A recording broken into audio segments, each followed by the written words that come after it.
Nah, ini contoh membuat desain grafisnya. Jadi ini ada formnya, kemudian di sini bukti fisiknya adalah tahapan pembuatan desain grafis. Ini meliputi tujuan. Ini tujuannya memberikan ucamat selamat Hari Jadi Kabupaten Projo ke-190, kemudian perancangan tema dan rencana jadwal pembuatan desain grafis.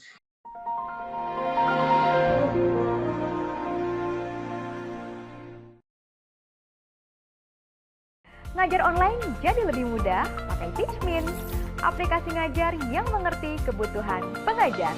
Mau ngajar apapun, gratis! Yuk, download Teachmin di App Store dan Play Store sekarang. Gratis! Oke, Assalamualaikum warahmatullahi wabarakatuh buat teman-teman Jabatan Fungsional Peranata Komputer yang saya banggakan. Pada tanggal 30 Maret 2022 kemarin, saya diminta untuk menjadi narasumber ya dalam acara sosialisasi Jabatan Fungsional Peranata Komputer di pemerintah Kota Tangerang. Nah, dalam acara tersebut ini dibuka langsung oleh Wali Kota Tangerang, yaitu Bapak Arief R. Wismansyah.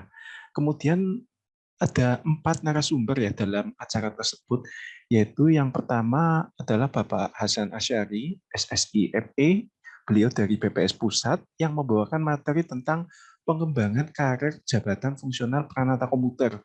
Kemudian narasumber berikutnya yaitu Bu Evi Rahmayani, beliau juga dari BPS Pusat ya, yang membawakan materi tentang penyusunan DUPA Jabatan Fungsional Peranata Komputer. Kemudian ada juga narasumber dari BPS lagi, yaitu Bu Ambar Yuliati, yang membawakan tentang penetapan dan penilaian angka kredit Jabatan Fungsional Peranata Komputer. Kemudian narasumber terakhir yaitu saya sendiri, saya membawakan materi tentang berbagi pengalaman ya, implementasi Jabatan Fungsional Peranata Komputer di daerah. Nah, dalam paparannya saya menjelaskan tentang step by step cara membreakdown kegiatan kita sehari-hari dan mengkonversinya menjadi butir-butir kegiatan peranata komputer. Nah, dengan cara ini kita dapat membuat DUPA yang selaras dengan SKP dan mencukupi angka kredit minimal tahunan. Nah, berikut ini cuplikan dari sosialisasi Jabatan Fungsional Peranata Komputer Kota Tangerang. Kelas DUPA Prakom, cari angka kredit semakin mudah. Dapatkan informasinya di t.me, sales kelas DUPA Prakom. Nah, saya sendiri ini di BKP SDM ya, ini saya ditempatkan di bidang pengembangan sumber daya manusia, di mana saya ini mengurusi latsar seperti ini. Jadi kalau secara tadi ya, saya nggak masuk dalam kategori instansi yang IT ya, karena saya bukan ditempatkan di pusat data dan informasi, melainkan mengurusi tentang pengembangan SDM di BKP SDM. Jadi dalam 1 tahun ini saya mengerjakan kegiatan yang berkaitan dengan latsar. Kemudian saya juga membantu kegiatan pelatihan kepemimpinan dan pelatihan fungsional. Nah, bagaimana cara mendapatkan angka kreditnya, Mas? Nah, ini kuncinya adalah saya mendetilkan pekerjaan-pekerjaan ini ya. Jadi pekerjaan latsar ini saya detilkan menjadi sub-sub kegiatan, kemudian dari sub kegiatan ini saya konversi menjadi butir-butir kegiatan peranata komputer. Nah, seperti apa caranya? Ini saya sharing aja ya. Jadi ketika saya mengerjakan latsar dalam 1 tahun, ini saya menjelaskan dulu, mendetilkan apa aja sih langkah-langkah dalam saya mengerjakan tugas pelatihan dasar CPNS. Yang pertama yaitu saya menetapkan calon peserta latsar. Kemudian saya membuat perjanjian kerjasama dengan lembaga diklat terakreditasi. Kemudian melakukan sosialisasi peserta latsar, kemudian melakukan pemanggilan peserta latsar. Kemudian yang kelima, melakukan sosialisasi mentor peserta latsar. Yang keenam, melakukan monitoring pelaksanaan latsar, dan yang terakhir membuat laporan kegiatan pelaksanaan latsar. Nah, sampai di sini mungkin belum terlihat ya butir-butir kegiatan peranata komputernya seperti apa. Apakah ada angka kreditnya atau enggak. Nah, sekarang kita coba detailkan ya dari kegiatan seperti ini, tahapan-tahapan kegiatan seperti ini kita coba detailkan.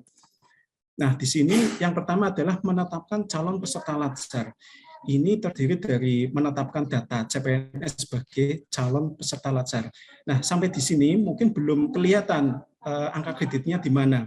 Sekarang kita mencoba mengkonversi angka kreditnya.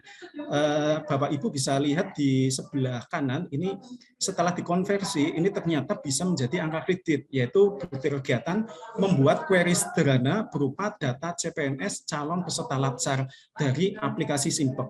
Ini untuk angka kreditnya yaitu sebesar 0,088. Nah, kemudian langkah berikutnya membuat draft SK penetapan peserta latsar. Nah, setelah kita konversi, ini menjadi butir kegiatan melakukan perekaman data tanpa validasi berupa draft SK penetapan peserta latsar. Untuk angka kreditnya adalah 0,000467 per 1000 karakter. Kemudian berikutnya saya mengirim file via email draft SK penetapan peserta latsar ke bagian hukum Setda. Nah, di sini saya bisa mengkonversi menjadi angka kreditnya, yaitu melakukan penggandaan data berupa upload file draft SK penetapan peserta latsar. Untuk angka kreditnya yaitu 0,001. Kemudian setelah direvisi SK-nya, saya itu menerima file revisinya via email ya dari bagian hukum Setda. Sampai di sini saya juga bisa mengkonversinya lagi, melakukan penggandaan data berupa download file koreksi SK penetapan peserta latsar. Untuk angka kreditnya yaitu 0,001. Kemudian mencetak dan mengajukan permohonan tanda tangan ke Bupati, ini melalui bagian hukum Setda, ini kalau dikonversi tidak mendapatkan angka kredit. Nah, sampai di sini bisa terlihat ya dari butir-butir kegiatan yang biasa kita lakukan sehari-hari, ternyata bisa dikonversikan ke angka kredit. Kemudian setelah kita kumpulkan, setelah kita detailkan dan kita konversikan ke butir-butir kegiatan Prakom, tentunya nanti kita bisa mencatat butir-butir kegiatan Pranata Komputer yang bisa kita kumpulkan, kemudian kita list dalam sebuah daftar, kemudian angka kreditnya berapa, volumenya berapa, kemudian dari sini sudah perolehan jumlah angka kreditnya. Nah, dari sini kita bisa mengira-ngira dalam SKP ya, perolehannya nanti berapa. Nah, setelah dikira-kira, ini perolehannya baru 4,929. Nah, angka kredit seperti ini tentunya masih kurang ya, karena untuk Pranata Komputer Mahir ini dibutuhkan 12,5 untuk minimal di butir kegiatan unsur utamanya. Nah, bagaimana caranya kita bisa menambah angka kreditnya? Caranya yaitu kalau saya sendiri ini membantu bidang lain kegiatan yang ada angka kreditnya. Misal nih saya lebih menguasai di bidang multimedia, maka yang saya besarkan di sini yang membantu di BKPSDM yaitu melakukan editing objek multimedia sederhana dengan piranti lunak. Ini saya besarkan, kemudian membuat objek multimedia sederhana dengan piranti lunak. Ini juga sering saya buat untuk kegiatan-kegiatan di BKPSDM. Kemudian membuat program aplikasi berupa e-book. Nah, untuk yang membuat program aplikasi berupa e-book ini sebenarnya cukup membantu sekali ya di Dupak saya, terutama dulu ketika mahir. Jadi ketika saya masih di kelurahan itu kan agak susah ya untuk mencari angka kreditnya, apalagi untuk kegiatan TIK-nya kan sedikit untuk perangkat IT-nya. Nah, sebagai kompensasinya saya membuat laporan-laporan dikonversi menjadi sebuah e-book. Nah, dari e-book ini tentunya bisa dinilaikan dalam butir kegiatan membuat program aplikasi berupa e-book seperti ini. Nah, karena ini aplikasinya menggunakan sistem converter, maka kita kalikan dengan 0,8 seperti ini. Ini tambahannya dari bidang lain ya. Seperti ini. Nah, setelah kita tambahkan dengan butir kegiatan yang tadi, kita jumlahkan, ini hasilnya 12,893.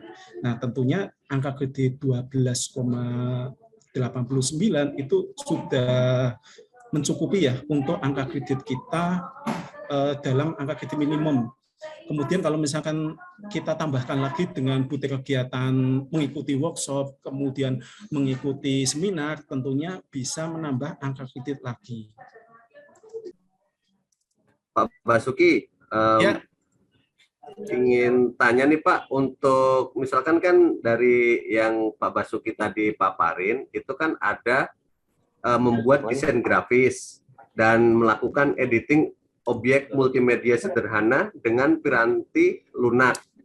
Nah, itu untuk bukti yang bisa diterima seperti apa ya Pak ya?